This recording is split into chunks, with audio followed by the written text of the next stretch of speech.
secret to tell. So we're gonna do true crime, ASMR. I'm gonna add some mukbangs in between there. I'm so excited. Welcome y'all. It's my very first show.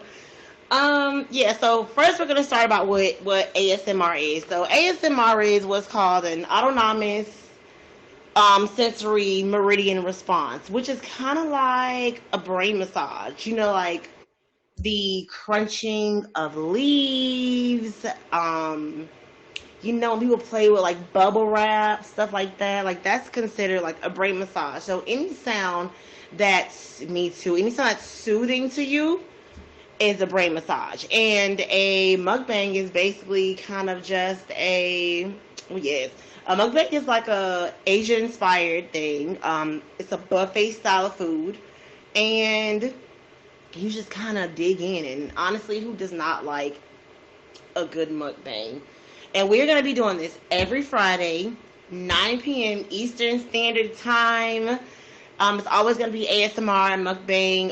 You're going to get a great true crime story from yours truly. What can I say? You know what I'm saying? So let's get started. So today my choice of food is a fried chicken with a side of barbecue sauce. I was going to toss the sauce, but oh my gosh, when I tell y'all I'm already hot and sweaty, I don't feel like getting my fingers. You know what I'm saying? I'll get y'all close up on the fried chicken. Rex, you already know I put that cornstarch in there, extra crispy. All right. So, also, do not forget to subscribe, you guys, to all of my social media, the Twitter, the Instagram. All these episodes are going to be on YouTube.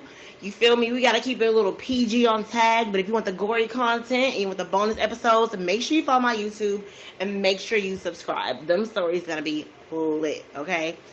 So the story here today is about, I don't know if y'all seen Bad Vegan. Ooh, y'all. I am sweating like two fat girls in the quiet that can't separate. We're going to do Bad Vegan. So Bad Vegan is a story about a lady named Sarma Melngalis. I can never say her name, but trust me, that's her name. I'm pretty sure it's Melngalis. So she was born September 10th, 1972. Shout out to the Virgo gang. I'm not a Virgo, but I just thought I'd give y'all a shout out because whatever. She was born to a John and Susan Melngalis. Her mother actually was a chef, and she owns an apple orchard, which is 450 acres. I thought that was a really dope, like, fun fact, because like 450-acre apple orchard, that's pretty dope. Her dad is actually an MIT physicist, so as you can see, the brains in the family, they got them. So she was quiet as a child, like she didn't talk much or anything like that. She was kind of like a loner. And she decided to go to the University of Pennsylvania for college, for finance and economics. She graduated, got her degree, and she ended up becoming an investment banker for Bear Stearns at the firm. She was there for like, I want to say like a year and a half. And I think someone just kind of asked her, like, is this what you really want to do? And she was like, I like to cook. So she ended up going to the French Culinary Institute, where she did very well. She did very well for herself. According to Sarma, she wasn't under any financial pressures. So she could quit her job as an investment banker and go become a chef. You know what I'm saying? So she did it, and she started working in the fine dining industry in about 1999. And let's fast forward to 2003, right? So 2003, she interviews with this hot NYC chef named Matthew Kinney. He has a cookbook coming out, and he needs people to help him with the recipes, help him with measurements, that kind of thing. And she interviewed for the job and got it. Well, they started dating not too long after. I guess like a little spark flew, and they were really, really feeling it, like each other. So about 2 years later, that's 2005, they opened up what's called Pure Food and Wine, which is a raw food and vegan restaurant. I'm just gonna wipe my nose on that. I'm getting sweaty thinking about eating raw food because I know. Anyway, anyways, they opened up the restaurant and they also opened up Lucky Day, which was a juice bar next door, which is like kind of takeout food for it. So it was a big hit. They had Alec Baldwin, Bill Clinton, um, Owen Wilson was there. It was just a star-studded event, right? So they bought this restaurant from Jeffrey Chatterow. He's going to be a big key player in the story, so make sure you remember that name, Jeffrey Chatterow. He bought the restaurant, well, financed it for Matthew and Sarma because he was like, hey, like, you guys are a hot couple. I do restaurants. Restaurant became very successful, but then Sarma and Matthew decided that their relationship wasn't going to work anymore, and they broke up. So Matthew calls and he's like, Jeff, I'm gonna need you to get rid of Sarma and let me take over the restaurant. I can't work with her anymore. Sarma calls Jeff and goes, I need you to get rid of Matthew because I cannot work with him and he needs to get out of the restaurant. So Jeff is like, Matthew's a great chef, but he's a bad businessman. Me and Sarma went to the same finance school, so I feel like she got it. I feel like she got it. You know what I'm saying? And so he ended up picking sides with Sarma, who ended up becoming the owner of Pure Food and Wine, but she also took on a $2 million debt, y'all. A $2 million debt. So as long as she paid off the $2 million debt, she would own the restaurant outright eventually, okay? So she becomes really good friends with the famous actor, Alec Baldwin. And I think Alec is flirting with her, but it's like going over her head. He's like, yeah, I really need someone important in my life. And Sarma's like, you should adopt a dog. Okay, Sarma. So she starts like corresponding with him on Twitter, texting him and sending him all these, things on Twitter about adopting a dog. And she ends up finding her own dog named Leon. He's such a cutie pie. So Leon is also a key player in this story as well. The dog actually becomes pretty important. So after she gets her dog, she starts corresponding with Shane Fox, who is corresponding with Alex, and she's like, he seems so interesting. Like, he's friends with Alec. He must be a great guy. Me and Alec are friends, and Alec is a great guy. So she decides to meet up with Shane. Well, he's a little bigger than his pictures. It's not really him, if that makes sense. Yeah. So she's like, you know what? I like big guys, and she's looking for that whole comfort, that whole like hug me when I'm whatever, I guess a damsel in distress kind of love. And she just kind of went with it because after all, she fell in love with his like personality, right? Wait till we get there, honey. So he starts kind of getting involved with her friends and family, and one day he calls the office and the name Anthony Strangis pops up. So of course her office is actually in her apartment. So the people working in the office are like, Sarma, this man's name is Anthony. It is not Shane Fox. His name is Anthony Strangis. And he got mug shots. He tried to falsely, become, what is it called? He tried to be a police officer. He falsely impersonated a police officer. And they're just kind of like, girl, you might want to, Sarma's like, you know what? I'm going to give him a chance, y'all. He said he worked Black Ops in the CIA and he has multiple identities. So just cut him some slack. But I'm going to tell y'all right now, anybody that works in the CIA and Black Ops, they're not going to tell you they work CIA and Black Ops. That's all I'm going to say. But Sarma went with it. She was like, you know what? That's my man. I'm going to sit beside him. So eventually Sarma just kind of, she can't really take the pressure of the friends in her ear and all of this and all that. And so she decides to dump him. She's like, you know what? I'm just going to go to my mama's house in New Hampshire. I don't have time for this man. You know what I'm saying? I'm going to my mama's house in New Hampshire. Well, something happens with her mom, and her mom has to leave the house. So she's like, oh my gosh, like now she's here by herself. And she calls this guy, Shane. I don't know why. I really can't tell you. And he's just kind of like,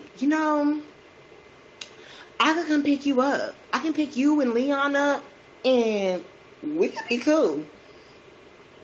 She kind of falls for it a little bit. She's like, all right, and kind of just falls back into that spell. Ladies, we've all been there, you know what I mean? So they get to talking again, and he knows about her $2 million debt, and he just goes, you know what? I can pay off your $2 million debt. Like, and while we're at it, go look for a condo. I'm gonna buy you a condo as well. Like, we're gonna get a house together. We're gonna make this thing real. And she's like, yes, tell me more. And so they go look for a condo, right? They get into the room with all these people. It's time to purchase the condo. Shane says he has $22 million in the Cayman Islands. Shane, we'll talk about it later. He has $22 million in the Cayman Islands, and it's just kind of like, it just never falls through. They have the contracts ready to sign, the money never falls through, and for some reason, Sarma decides to stay with him because in her mind, he's going to pay off this $2 million debt so I can own Pure Food and Wine outright from Jeff Shutterow. So he does this thing. He's like, baby, you know what? Let's get married. That way your debt becomes my debt. If y'all seen Kevin Hart, you know where I'm going with it. So she's like, you know what, babe? That's a really good idea. Like, let's get married. They have this romantic ceremony. You know what I mean? And she said it was beautiful. And this is in 2012. So she don't tell nobody they got married. And her dad was like, y'all got married? You don't think you could have did better than that? Okay. So Shane's like, you know what? Since I'm going to pay off all your debt, you might as well give me access to all of your information. She gives this man access to her email address, her banking information. Like, he has access to everything. Like, everything. And she's like, well, he's going to pay off my debt, y'all. Look, won't he do it? So then he puts her in contact with this finance guy called William Richards. I'm just going to save y'all the detail of William Richards. He's not real. It's Shane the whole time. Because I'm not talking about him again for this story. He was never real. He was corresponding as Shane. Like, he was doing that whole thing. So once they get married, he's like, you know what? Your dog Leon, I think that was my dog in another life. So we're soulmates. And she's like, yeah, you're right. We are soulmates. I can see my dog likes you. I can see why you would say that y'all were together in another life or whatever. And it's just kind of like, okay, Sarma, I'm trying to work with you, Sarma. I'm trying to work with you. You know what I mean? And so he's like, just so you know, by the way, I'm not even human. Like, I'm a celestial being. I come from outer space. Like, if you want to be immortal like me, all you gotta do is just follow my path. You know what I'm saying? And she's like, So tell me more. Tell me more. And he's like, I'm gonna call you TBH, tiny blonde human, because you're human. I'm an alien.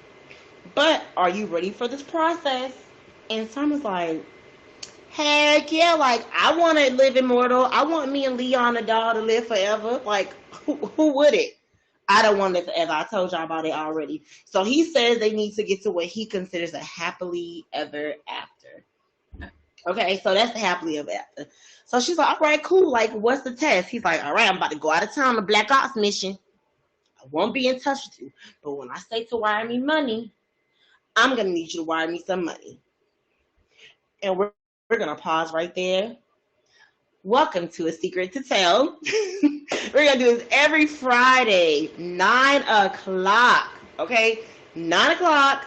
We're gonna do it. You're gonna get some good food and a good true crime story. And while I'm here, y'all, I'm just gonna take a bite of the chicken because I've really been trying not to with the barbecue sauce. Mm. Mm-hmm.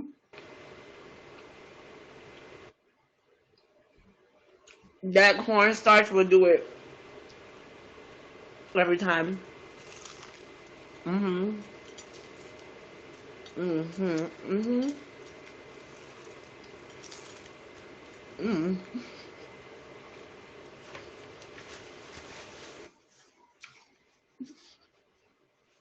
Cause I was gonna take a bite, but it was too good. It was really good. Hey yo, real quick, we about to move on to the story. I put some yin yang seasoning on that chicken just so y'all know. Hit a brakes. Moving on. Alright. So he's like, how can I she's like, how can I pass the test? And he's like, when I go on my black ops mission, baby, don't worry about it. You got to send me the money. She's like, okay, how much? She starts sending this man $4,000, $10,000. I'm gonna just spare y'all that detail too, so when you have to go through the math. This whole 2 to 3 year period of time they're together, she sends him $1.7 million in all. In all, $1.7 million. But whatever. So, mind you, her restaurant is prospering. Like they want her to open a restaurant in Japan. They want her to open one in Istanbul. Like they got plans for Sarma. Once her business starts going really well. Oh, that chicken was good. I'm sorry. Once it started going really well, she grosses $7 million that first year. $7 million. Okay? And she writes Jeff Shotaro, the one who she's supposed to be buying the restaurant from, a check for $100,000. And he's elated. He's like, okay, I see Sarma's working hard. And, he respected her. Maybe she can't give me all this money because she's busy. She has to pay the staff. She's already in debt. She has to pay for her bills. Jeffrey, he's just like head over. Not only if it's head over heels for Sarma, but Sarma kind of had a way with Jeff, to be honest. So now, Shane kind of comes back into town, and he's just like, in the restaurant and hanging out, and I think he's being weird. He's inserted himself into the business. He's just being strange, and the employees are kind of like, Sarma, what's going on? And she's like, I don't know what's going on. He's a great guy, and that's my husband, blah, blah, blah. He walks into the restaurant one day and takes all the employee files out. Excuse me, sir. Where you want my social security number? Where you want my address? Like, what are you doing with this information? No one ever questions it. To this day, nobody knows what he did with the files, right? So then he starts kind of making Sarma send him money again. Now we're back to, oh my gosh, if you don't send me the money, I'm going to be eliminated. You don't want me to be eliminated, right? Okay, so send me another, $10,000 or whatever the case may be. And it's just like, Sarma girl, I'm going to need you to wake up, Sarma. Like, what are you doing? And he's like, don't you want to be immortal? Don't you want to live forever? Don't you want your dog to live forever? She's like, you know what? I do. I want my dog to live forever. So I'm going to send him this money. So he starts making Sarma move around in hotels in New York for her protection because, the people are looking for him. Like, they just kind of like, yeah, words are whatever. And so Sarma's kind of like, well, where you putting the money at? Oh, well, it's shells, being shells. Once this is over, once you become immortal, we got you. Like, we got you. You're going to get back way more than what you gave. And she's like, you know what? What's going on? So when she starts questioning him, he spazzes on her like, who are you? Where's my wife? And do you want to be immortal? And she's like, yeah, right back into the trap. So then we meet this guy named Nassim. Nassim is a bartender in New York that becomes friends with Shane. He invests $35,000 of his money directly with Shane. He kind of quickly realizes that Shane is full of crap and he's not getting that money back. You know what I mean? So he just kind of sticks around for the good time. They're in Vegas, they're here, they're there. They're like literally all over the place. And Shane starts telling Nazim that he collects souls, and Nazim's like, bruh, you do not collect souls.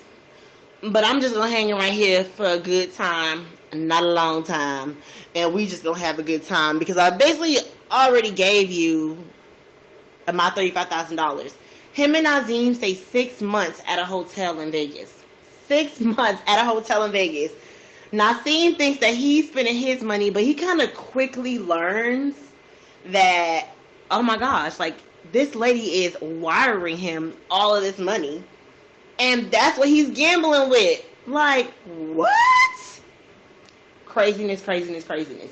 So once he figures that out, Nazim kind of gets in her ear a little bit and it's kind of like, hey, I think you should record Anthony when he calls because he's recording you. And she's like, what? Anthony's recording me? Like, what? Girl, duh. And so he just kind of sees the addiction and kind of puts Sarma up on game a little bit. So one day Anthony and him are hanging out and they go to they go somewhere. He's like, Anthony, do you wanna go ride with me? And so he's kind of like, yeah, where are we going? So they riding up and down past this house, and Nazim's like, excuse me, sir, what is this? Oh, I just want to ride by and see my ex-wife and child.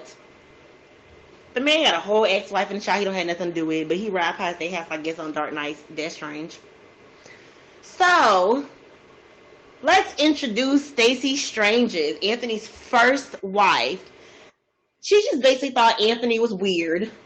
And he was cool at first, and he got a little weird. He had told her demons were chasing her, and if she ever tastes metal in her mouth, to run very fast and hide. And she was like, bruh.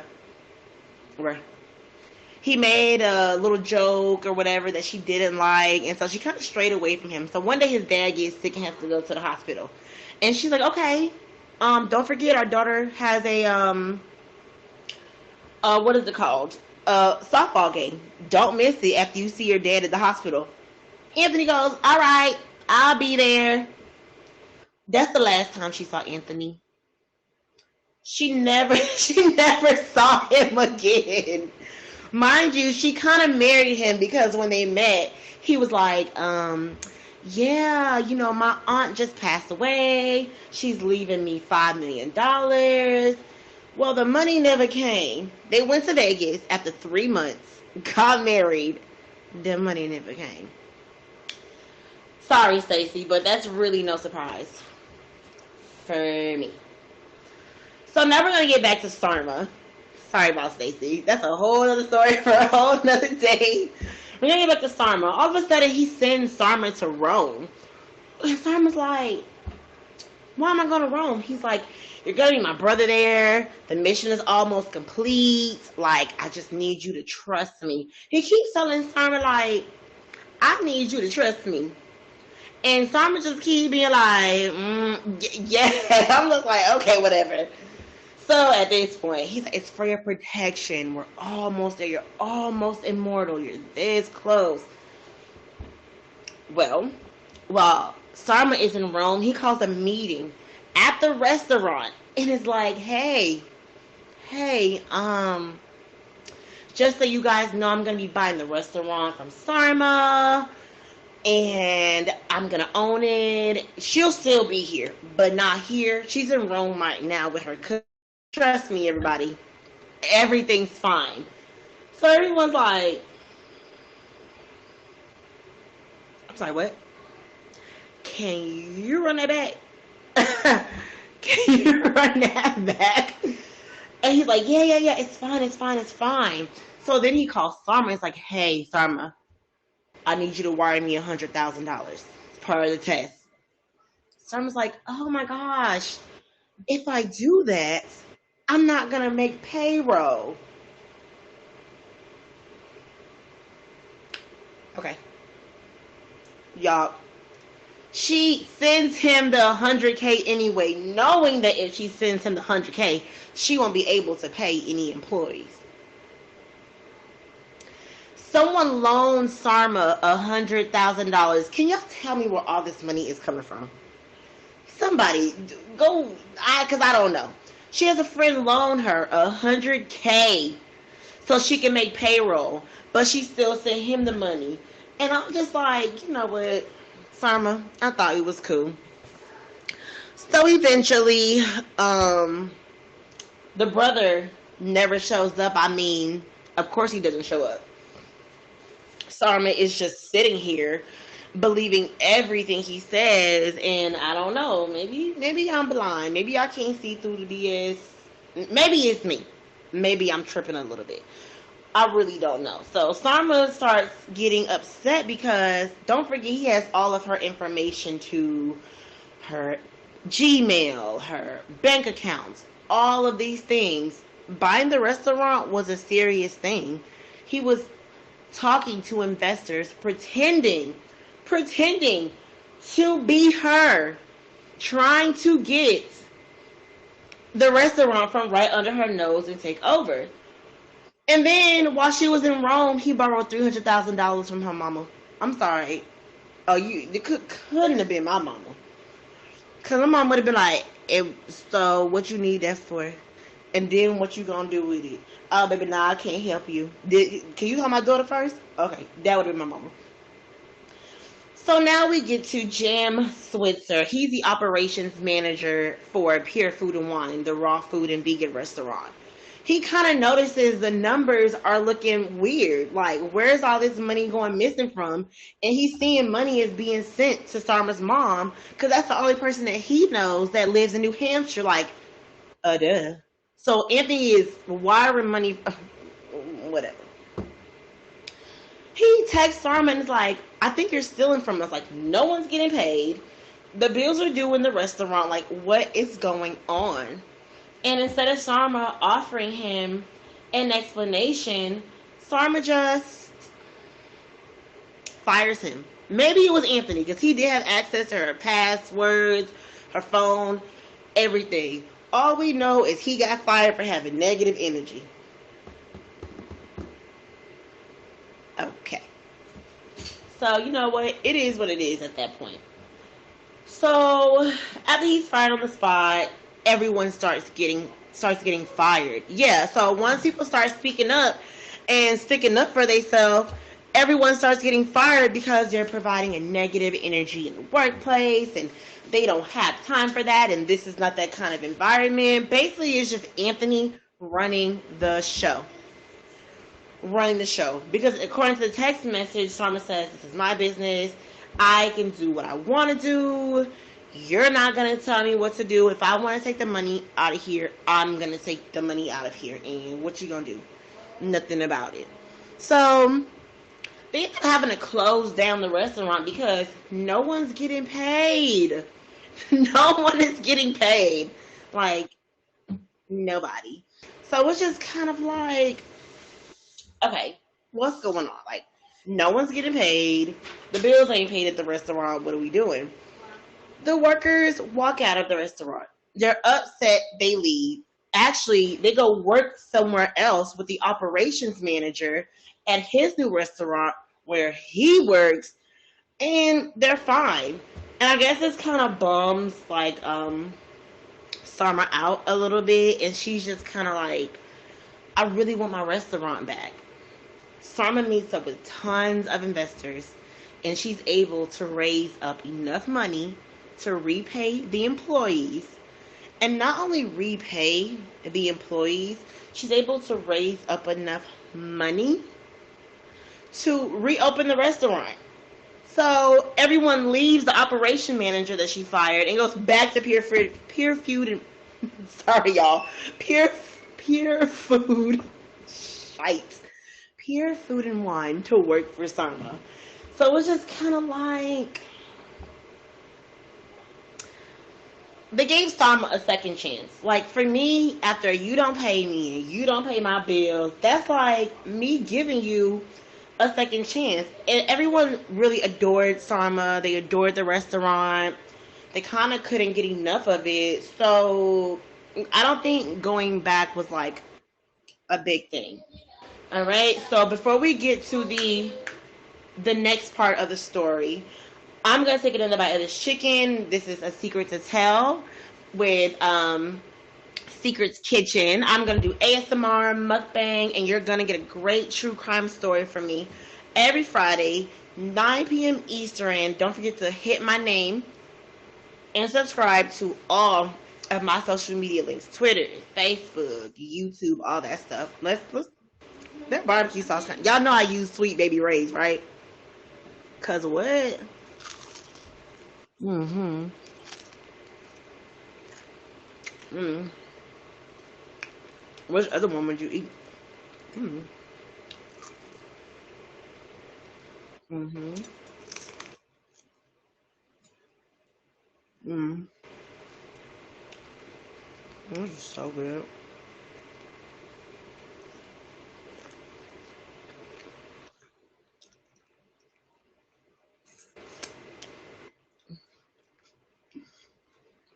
Mm-hmm.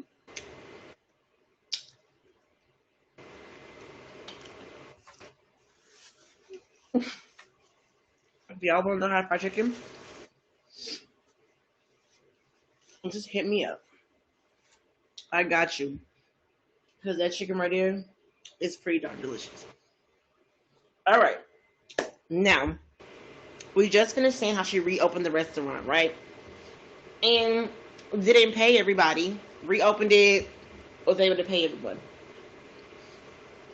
So let's just take a cut from that. We're going to go over to Jeff Shotterill, the person that purchased the restaurant, the person that chose her side when her and Matthew decided to break up and just was like, yeah, just pay $2 million, the restaurant is yours.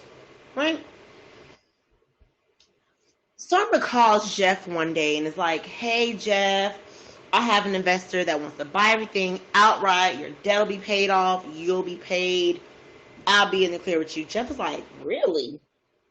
Okay, well, who is he? She's like, Michael Caledonia. He's like, okay, I've never heard of him, but cool. What's going on? He talks to Michael Caledonia on the phone. They tried to meet up 3 times. 3 times. Michael Caledonia doesn't show up. The last time, Anthony and Sarma are on a plane to Miami to go meet with Jeff and Michael Caledonia to have a meeting. When they get to the airport, Anthony's like, you know what? Yeah, I'm not going, Sarma. I'm gonna need you to do this on your own. So now Sarma has to call Anthony for like a third time. And it's like, oh God, he's not coming, but I'm in Miami. Can we meet up anyway? So they meet up anyway, and Sarma's still trying to kind of like reassure like this whole thing with Jeff. And you know what? Y'all want to know who Michael Caledonia is? It's Shane Fox. It's Anthony Strangis.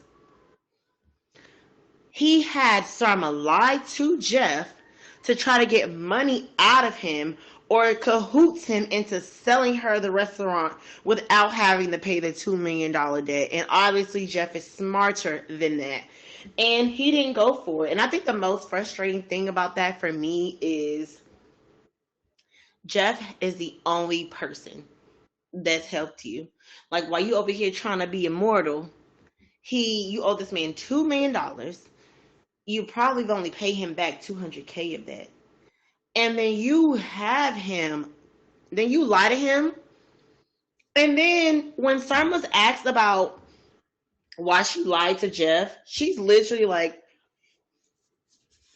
I don't know. I didn't lie. I just thought everybody was gonna get paid and this and that. And it's just like, dude, somebody somewhere here just gotta open up their eyes. So now after the Miami trip, And Sarma has raised all this money and reopened her restaurant. She decides, you know what? I'm not going to pay the employees again. Not only that she decided that, Anthony went in her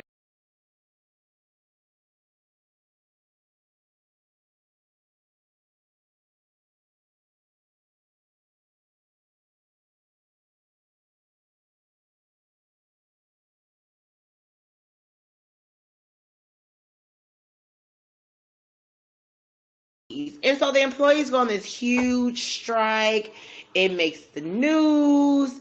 It makes everything like everyone's just kind of like, oh no. Like we need our money back. The investors want their money back because, girl, like you're not investing in your restaurant. What are you doing? While the employees are waiting to get paid, Sarma's on Instagram traveling the world, literally traveling the world, and nobody's paid. So now it's just kind of like, all right, Sarma, I got you. I got you.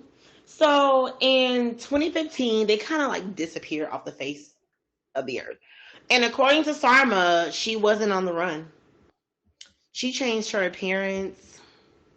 She used a fake name, but she wasn't on the run. She wasn't on the run. Or she said she wasn't aware that she wasn't on the run. Like she don't know.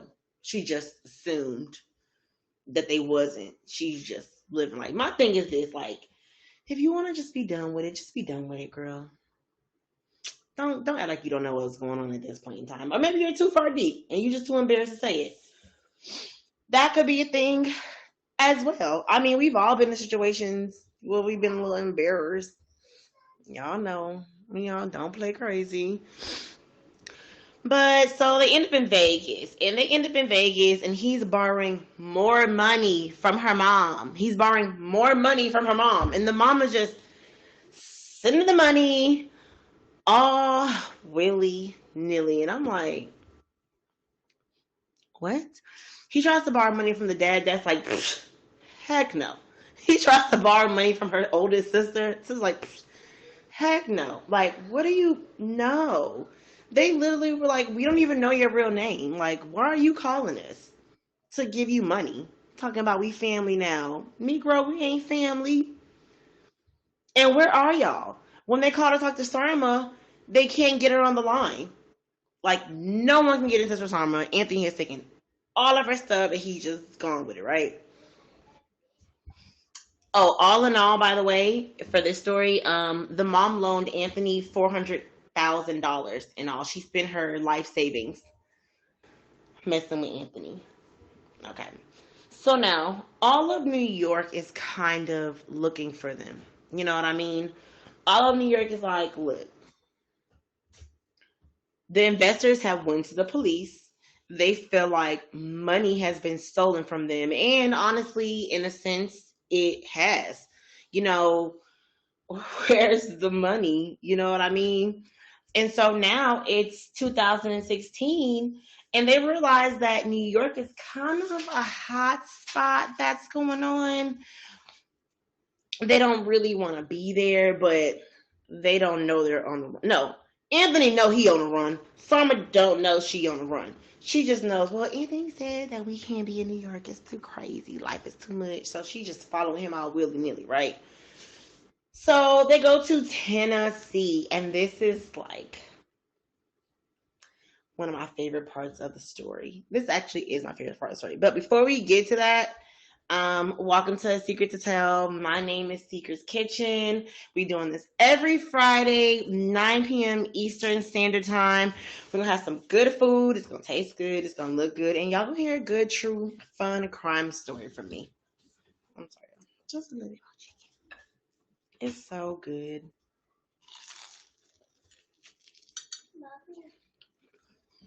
Mm-mm.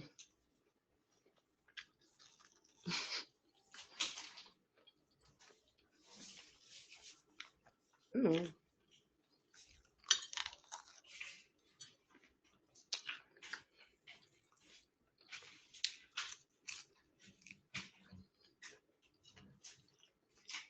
I don't put in my chicken. I feel like either you eat chicken or you don't. Like,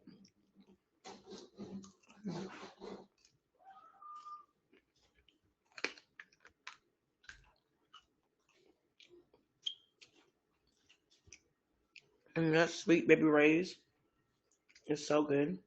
It's so good.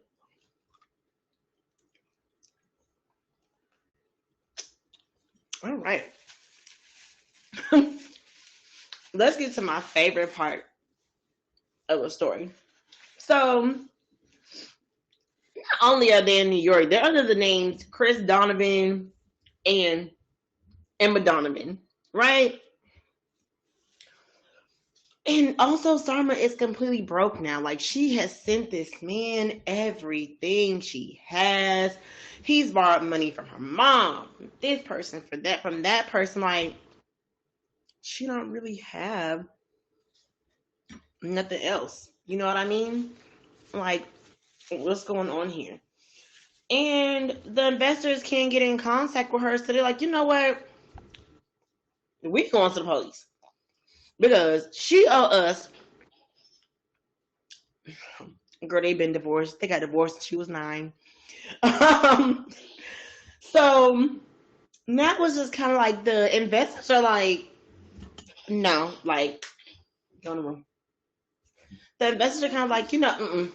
So the investors are just kind of like, we want our money. Like, she owes us, and we want our money, and we want it now. Like, we're gonna press charges on her. So they issue out a warrant for the 2 lovebirds. And this is like my favorite part of the story because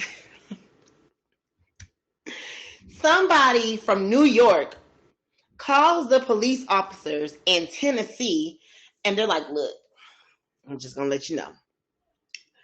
You got 2 fugitives in your town. I'm telling you, I think they ordered Dominoes. I'm not sure. They might be staying here. And I'm just like, how does somebody from New York notify the Tennessee cops? Like, y'all was real mad. Y'all was really mad that was paid. Y'all a bunch of rats. Like, what? So now they have to get involved. So they go to the local Dominoes and they're like, hey,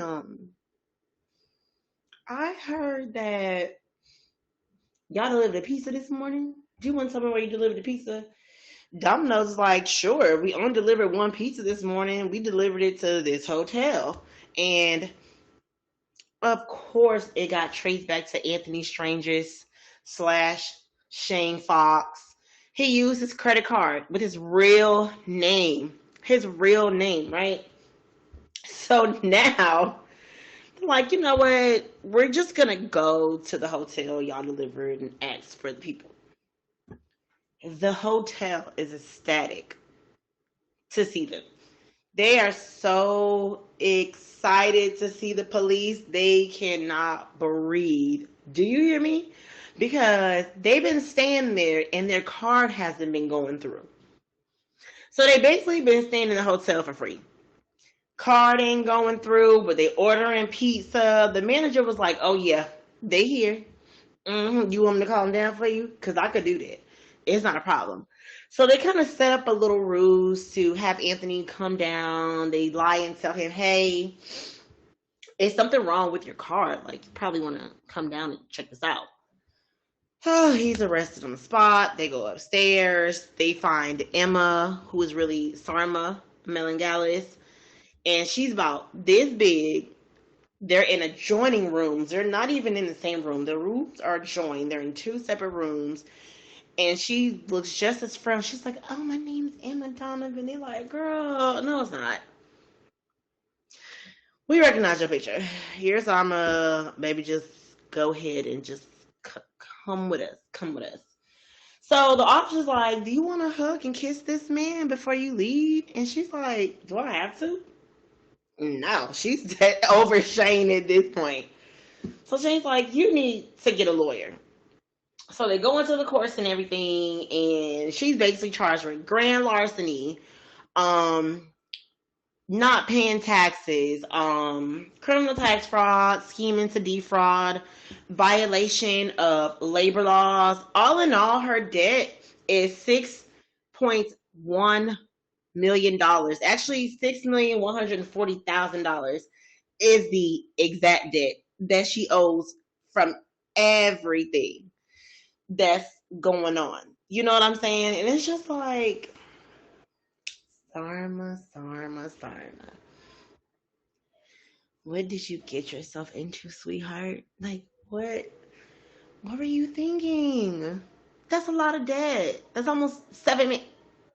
Anyways, so they kind of go to courts, and the courts just kind of like, whatever. Sarah was able to make her bond, if I'm not mistaken, was like $400,000, and she was able to get out. Where is this money coming from?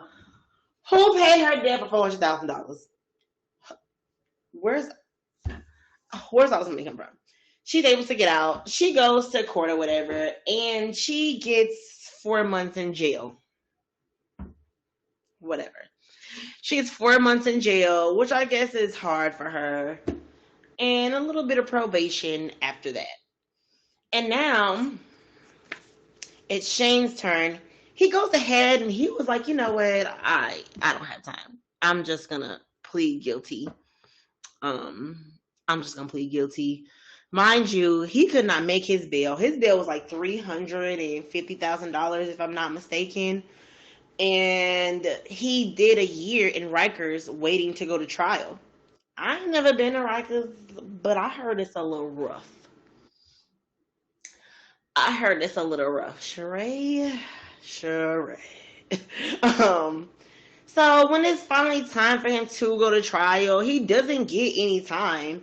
He gets like 5 years probation. He gets credit time served for at Rikers, right?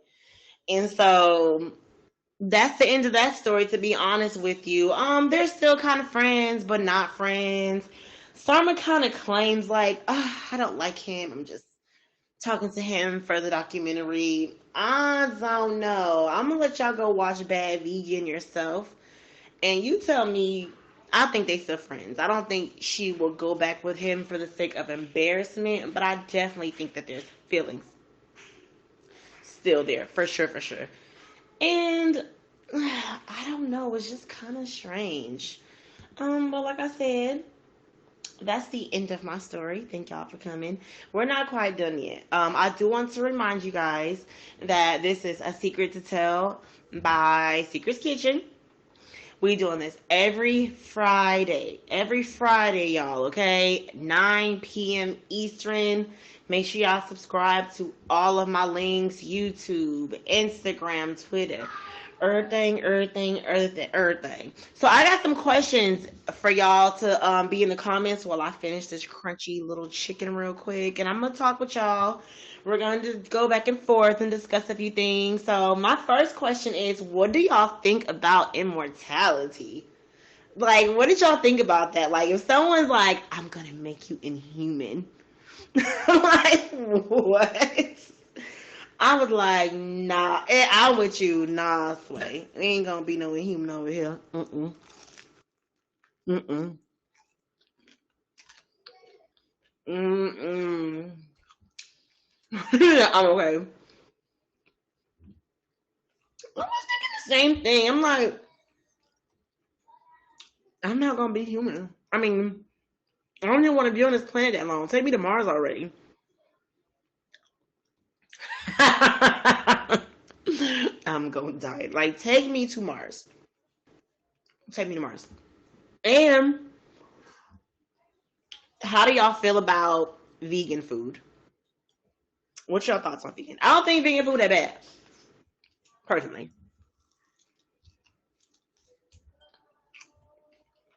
Good. Mm.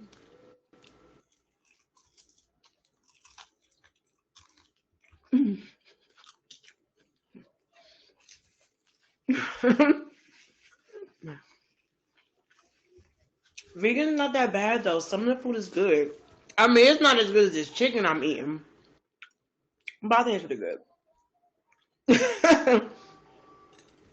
Some vegan food, y'all, is not that bad. I tried some. It ain't that bad. It ain't that bad. Mm-mm-mm. Man, this is good.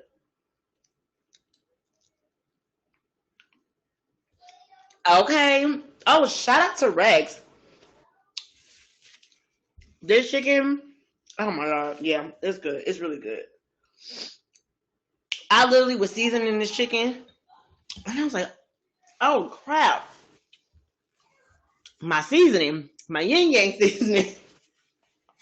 You gotta make sure. Oh, put it in the flour too, y'all. Put it in the flour. I put some smoked paprika, some onion powder, garlic powder, some Tony's Creole seasoning, and some yin yang seasoning in that flour, and I shook it up. All right. Another question.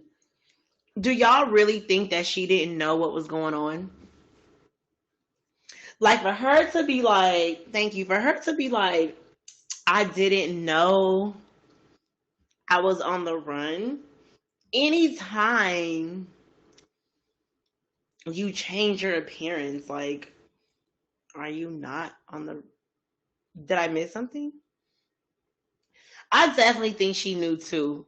Like, because how could you not? Why cover up your tattoo? Why? Why? Yeah, like Emma girl, Emma. I don't know. I mean, would y'all have dated Shane after you saw him? His face was the same in the beginning. He was just a little bit more fat. Would y'all not have still talked to Shane?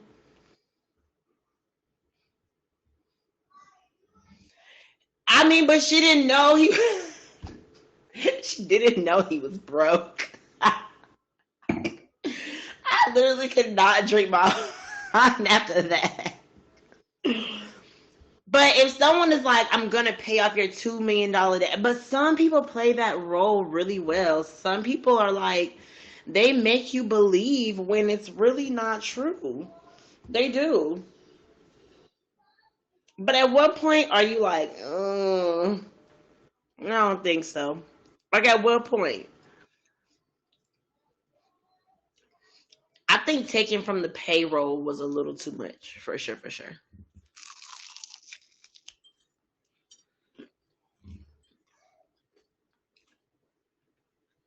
That's why I dropped mine.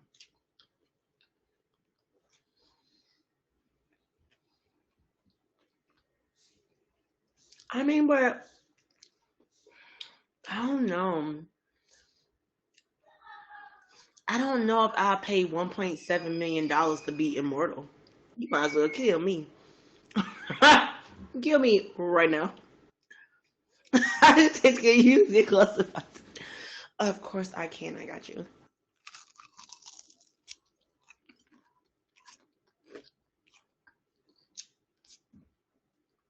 This chicken is really good.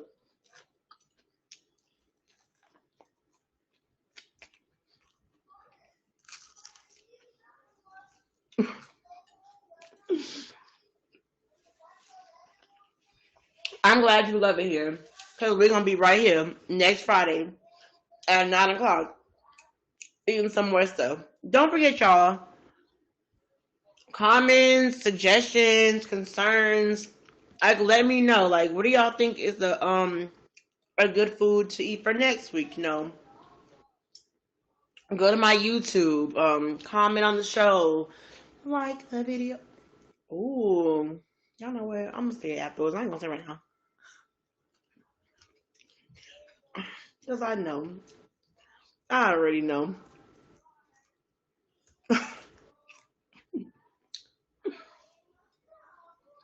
Crunchy, you know I don't eat sushi. I don't eat sushi. Heck no. Reggie told me he's gonna find me a good sushi place, and you didn't tell me nothing. You know what? I could do spring rolls. I could definitely do a spring roll or some egg rolls or something like that. They don't sound too shabby. They don't sound shabby at all. So, how did you guys like the story? Using egg rolls too. Egg rolls is good. I just don't see nobody conning me out of $1.7 million. Not hard it is for me to hold on to 17 cents.